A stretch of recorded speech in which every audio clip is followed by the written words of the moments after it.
The college football championships are upon us. That's right. We're going to get into the SEC championship, the Big Ten championship, and of course, the Big 12 championship, along with some best bets up next on Bet On It.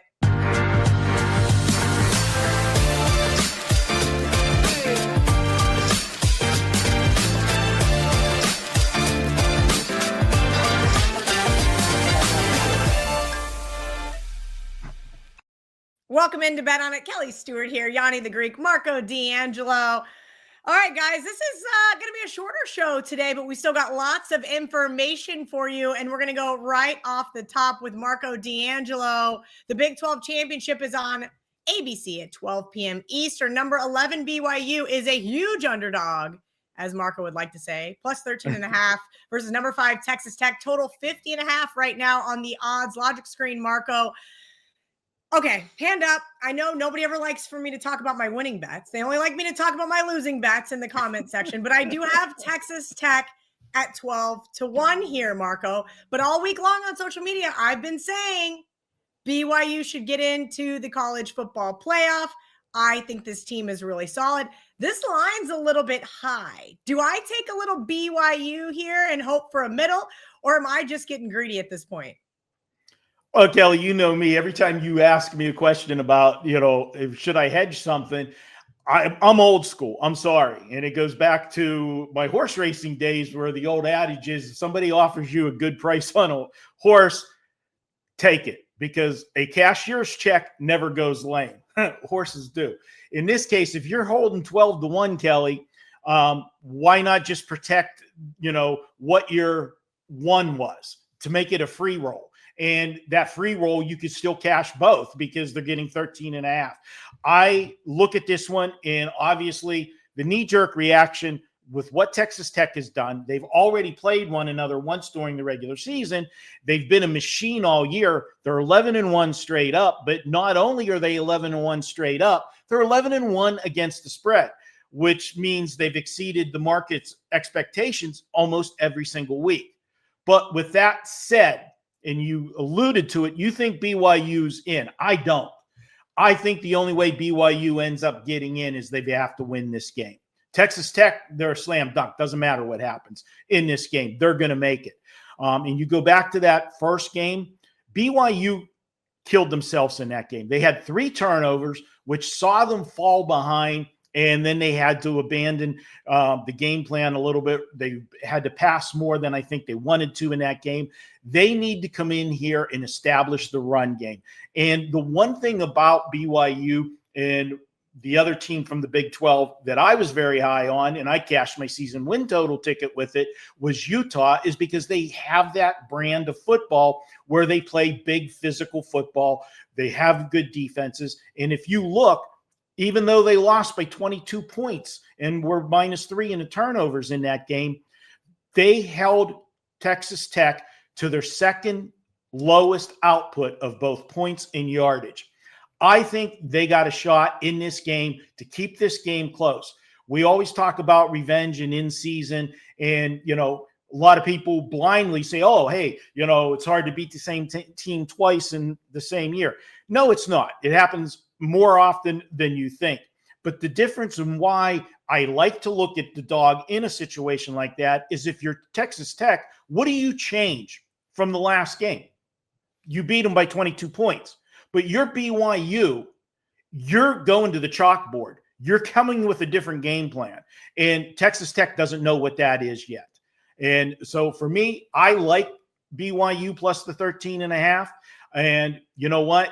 I don't have a problem for the show. It's officially BYU plus 13.5. But because of the adjustments I said at the beginning, and Texas Tech not going to know what they're doing, I wouldn't have a problem with a first half wager on BYU as well. All right, well, I'm going to take BYU plus the points here with Marco D'Angelo. And I'm also going to argue that the reason why I think BYU should get in is because I don't think Notre Dame or Miami should get in. So if you guys disagree with me in the comments, that's why 11-1 BYU deserves to get in. 2 Big 12 teams, the ACC, really? We're going to get to that at the end of the show. VR is going to talk about the SEC championship game, also on ABC, 4 p.m. Eastern. Number 3 Georgia is a 2.5-point favorite over number 10 Alabama. 47.5 VR. I'm going to talk about my bets again, just because the comment section loves it so much. I got Georgia 10-1 to win the national championship. I didn't really have a big interest in this game. I think it matters more to Alabama than it does to Georgia. I think Georgia's in regardless of a win here. Break down this one for us. Yeah, this is the best time of the college football season over the next couple weeks when we got these championship week bowls, playoffs. Like, there's so many money opportunities, and it's all because of the narratives that have been built throughout the season. And this is the sheet right here that has the real rankings, the real ratings of these teams. And here's what I'm going to talk about real quickly. This is legit. These two teams are pretty much close to where they should be. And here's what I mean. Alabama is ranked 10th, all right, in the polls right now. Georgia's ranked 3rd. That's wrong. That's the mistake. Georgia's right below Alabama, power rating wise. They're like coin flip with each other. But Alabama's above them right now on my power ratings, even though you look at Georgia, at least on paper, with the better record. And a comparison when we get this late in the season, like a lot of these teams are there because of their record or they made it through their conference. But there's a lot of phonies still around. Like a perfect example, I just got to share this. Like the fact that I went through my rankings for every single game on this, and that I see they have Virginia as the 16th ranked team in the country. They're not even in my top 40 power rating wise. Penn State's top 10 and Virginia's not top 40. Like, that's where there's so much value in college football. Getting back to Alabama, Georgia, this is the TV game. 12-2 on those. Now 32-10 in college football, and bet on it. I'll take that. For me, it's easy. I'm on Georgia like Kelly. I have a future on Georgia to win the SEC. So I'll be automatically on Alabama. And here's why. I like Alabama in this spot. Now, the wise guys are on Georgia. They laid the 1.5 right away. That's why you're looking at 2.5. And don't be surprised if it gets to 3. That's why I've sat back, hoping I don't have to lay juice to get that 3 on Alabama. Because, like I said, power rating wise, I have Georgia right below Alabama. And here's why. Strength of schedule, Alabama's had the tougher strength of schedule. Offensively, Alabama's the better team. Defensively, they're extremely comparable. So I have the team with the better strength of schedule. I have the team with the better offense and more or less comparable defenses. I also have the team that already beat Georgia in Georgia earlier in the season. I already have the team that's owned Georgia, beating them 9 of the last 10 and catching 3 points with Alabama. It's the right side, win or lose. Like, this line should not be 2.5, 3. This is a coin flip type of game. There really is no home field advantage to speak of. These two teams know each other extremely well. They know where they're playing.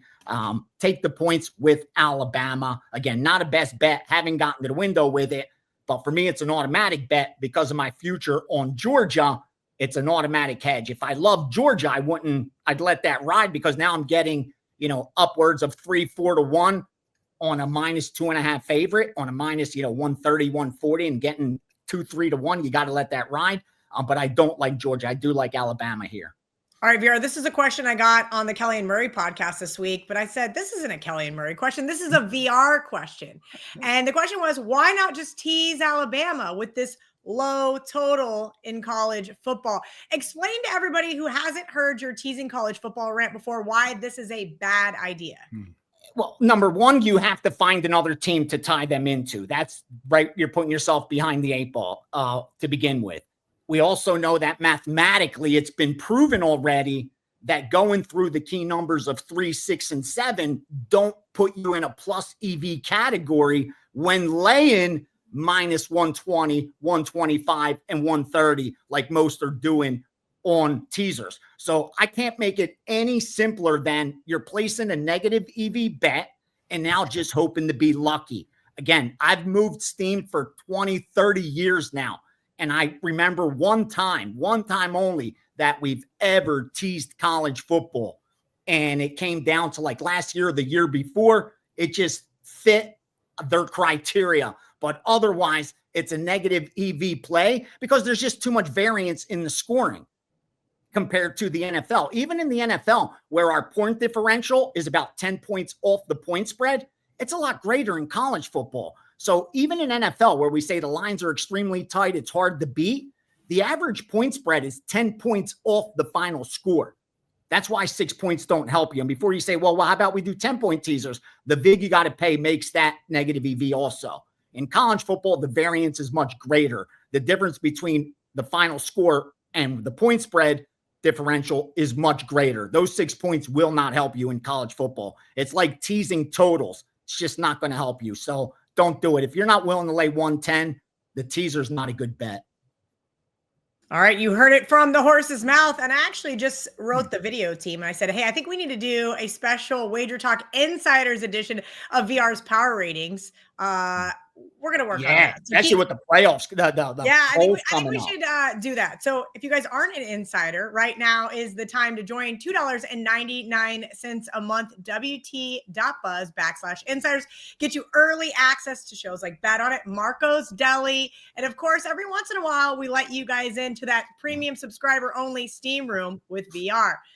Okay, guys, I'm going to talk about the Big Ten Championship, and this one's going to be interesting. 8 p.m. Eastern on Fox. Number 2, Indiana, plus 4.5. That one's taking some early money at number 1, Ohio State. 48.5 is the total, and that's a pretty low total for this Indiana Hoosiers team, and we'll get to that here in just a minute.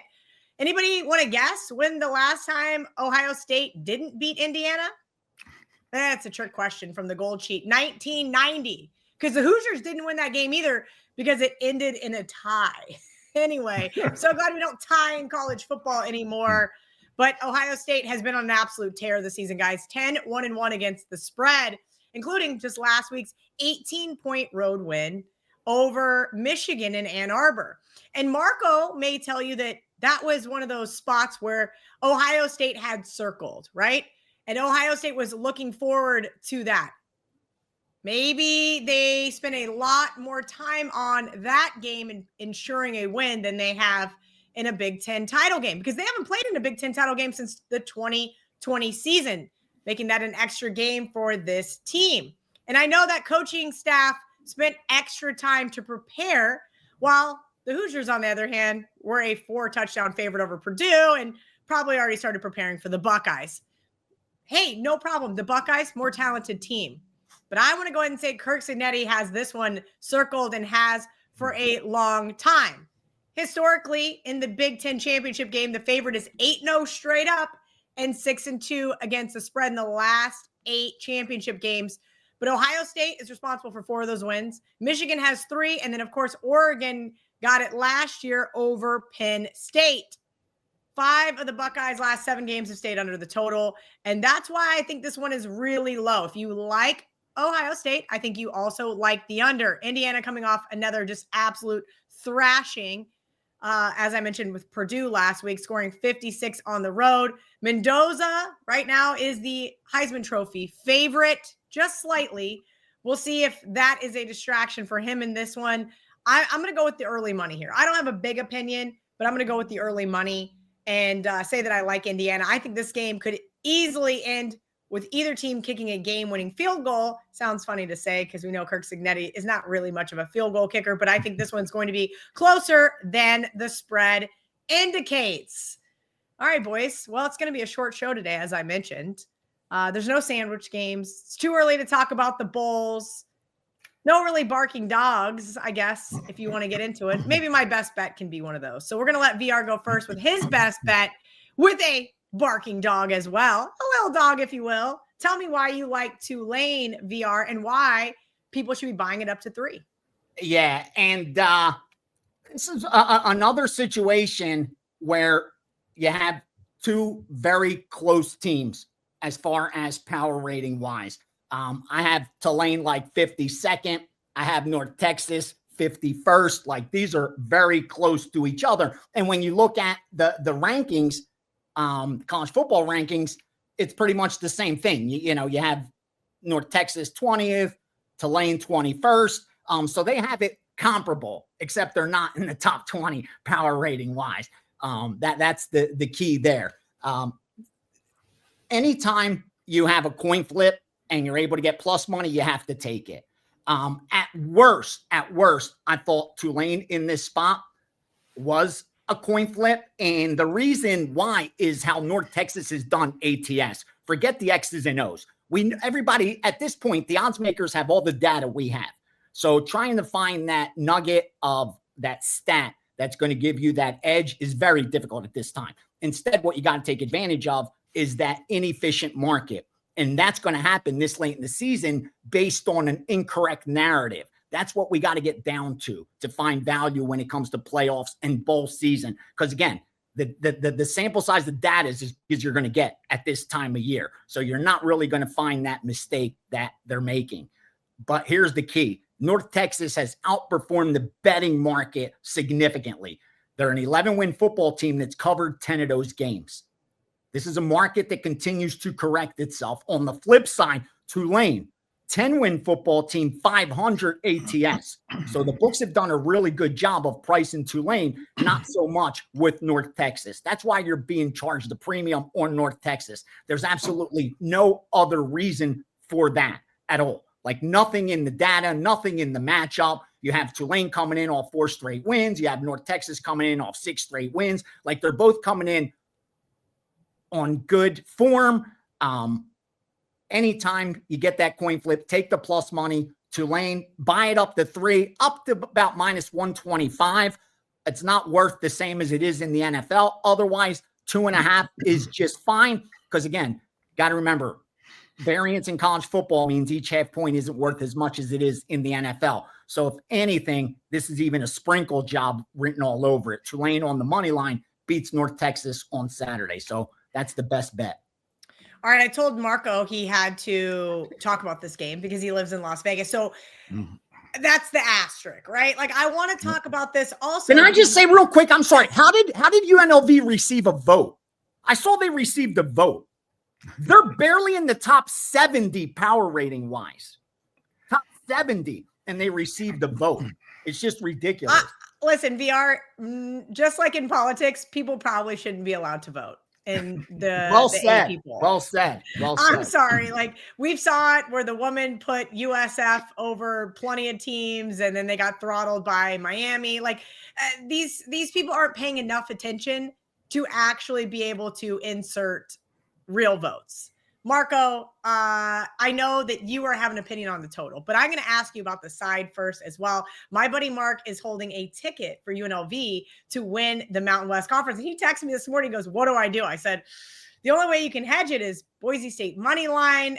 Your thoughts on this revenge situation here for the Broncos? Again, I know you like the total, but I got to get that question asked for Mark first. No problem. I'll get to that question in a second, but we got to talk about what's going on this week at WagerTalk. And for me personally, we still have the Weekend Warrior, which has been very popular with everybody. Get you Saturday and Sunday, all the college and pro football for $49. And if there's a Monday night play, you get that free as well. Me personally, I've got a 14-day all-access blitz going this week. Guys, we were number 1 for the month of November at WagerTalk. Our 5% plays are now 40 and 16. We had one last Saturday that won, an easy winner on the TCU game to go over the total. Even surviving a 90-minute weather delay in that game, we still got the job done. And we cashed a ticket that was actually given out at the beginning of the season. We had a 5% on Utah season win total over. So now 40 and 16 on those plays, but it's not just the 5% plays, and there will be a 5% play going this weekend sometime, but our regular plays have been on fire. 53 and 33 the last 34 days, profit of over $5,500. You can get 14 days of all sports, normally $99 a week for $139 this week only. We're calling it Marco's 14-day all-access blitz. Sack your man with this one. Kelly, as far as the game goes, and this is one that I can't wait to talk to John Murray and get the insight of where they came out with this number. Because, these two teams played earlier in the season, and as they always do, Boise State ran roughshod over UNLV. Now, I realize the Boise State quarterback has missed a month, but he is supposed to be back on Saturday. The line was 13.5 in the last game when they met here earlier in the season in mid-October. And now we're seeing a line of 4. That's one heck of an adjustment. And it's still on Boise State's field. So it's not like it's on a neutral. I don't understand the move. The reason UNLV has trouble against Boise is BYU can't handle teams that are physical at the line of scrimmage. That's been their problem over the years. And when they started the season this year, Dan Mullen inherited that team that the MO was still the same. They could score on anybody, but they couldn't stop anybody. But Kelly, if you look at the final 4 games for UNLV, and this is why I'm going to the total in this game and why I'll actually give them a shot. After giving up 31 or more in 5 of their first 8 games, over the last 4 games, UNLV has held their opponents to a combined 63 points. That's just under 16 points per game. They've definitely improved their defense. Their offense is there. I think Boise State's going to want to try to dominate the game at the line of scrimmage, and UNLV has improved dramatically. I'm taking this one under the total. Vegas is telling you the same thing. The total in the first game was 60, and they scored 86 points in that game. And so you would think this total would be the same or higher. It's not. It's 58.5. And that tells me that the lines makers are thinking the same way. And I'd be curious to see if Ace has anything from the steam, if his guys jumped on this thing and had this total under, because that's the way I'm going. I'll give UNLV a shot in this game, but I like the under. I think you're going to see a lot more running in this game, and it's going to chew up clock. And we'll take it as this is a playoff game for the championship of the Mountain West Conference. I think you're going to see a much tighter, low-scoring game than you saw in the first meeting. VR, before you jump in there, please let everybody know where they can get your Steam sheet every single week on WagerTalk.com. Yeah, every single day I'm putting it out there, Kel, and just loading it with nothing but gold that comes in throughout the day. Like, there's a lot of stuff, upwards the last couple of days of 40-plus plays, because there's college football, NFL ahead, like days a week ahead. Tennis was in there. We'll put handball in there when it comes across. NBA, college basketball, NHL, all the legit steam that I move for the groups I work with or that I get from other movers. And it's the same stuff that I'm looking at that I then get to handicap and determine where I think it's worth to still bet more on and the release to subscribers. So I'm usually choosing from the same group of information that they're already going to be looking at. So a lot of good stuff in there.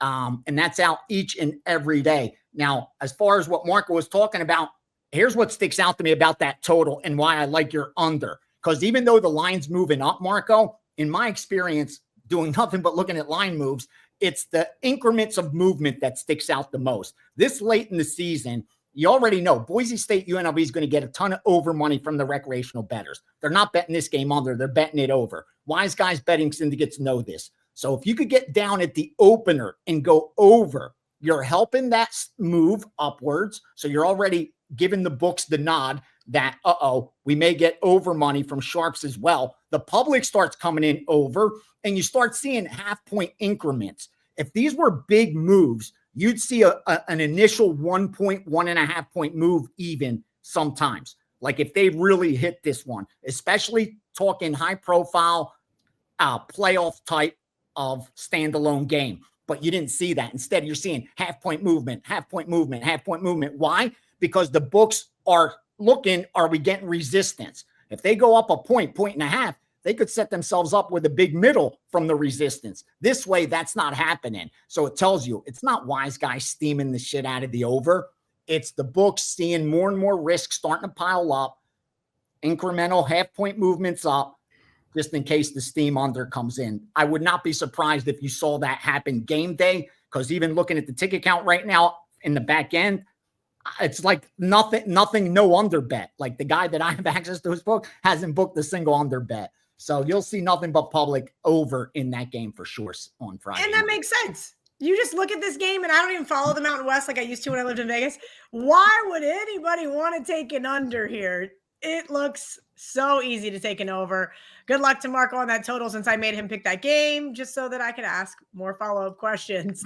And listen, I also was going to include this game, not because I think the ACC is good, but because I think we have a real nice buy low opportunity here on a 7-5 team that somehow won a tie-breaking scenario and is now headed to the ACC championship. That is Duke plus 3.5. And if you guys remember, these two teams played less than a month ago. I think it was like second week in November, and Virginia won 34-17 pretty easily. They outgained Duke by 300 yards. They held Duke to 0.26 yards per play advantage. Good grief. I can get through today's show. I promise I can. One of Duke's touchdowns in that game was an interception return in the fourth quarter. And that was after Virginia was just beating the crap out of them 31-3 because it was just ugly. So I think a lot of people are going to want to go right back to the well with Virginia here. The problem is handicapping Duke's games this year has been really hard. Why? Because of turnovers. Duke is in the top 25 in both giveaways and takeaways this year. Remember, just last week, they were the beneficiary of 4 Wake Forest turnovers.